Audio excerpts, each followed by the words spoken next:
Working at a car dealership, I was prepping to go to post-secondary school.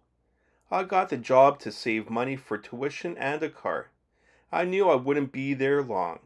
I was there for about 4 months riding public transit to and from work. With Thanksgiving coming up, I was called into the manager's office and had a concerned feeling that perhaps I did something wrong and the boss was going to do an employee review with me.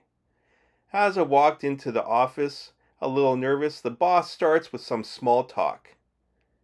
I tell him it takes me about 90 minutes to get to work, but it takes longer for me to get home.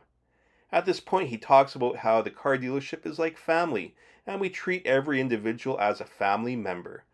Then he goes to the closet at the back of the office. There is a portable cooler. He opens it and pulls out a full-size frozen turkey. He shakes my hand and tells me Happy Thanksgiving.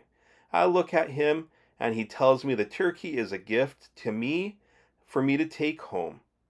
I tell him thank you. Then I asked him, how am I supposed to carry a 25-pound turkey on the bus?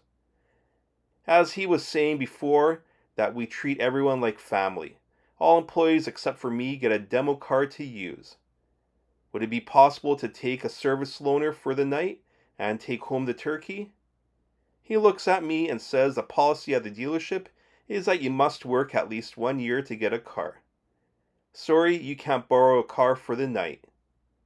At that point, I tell him he can donate the turkey to the food bank or give it to the homeless shelter so they can make Thanksgiving meals for others.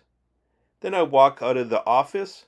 What kind of cruel joke did he expect me to carry a half-thought-out bird on public transit and then walk the rest of the way home?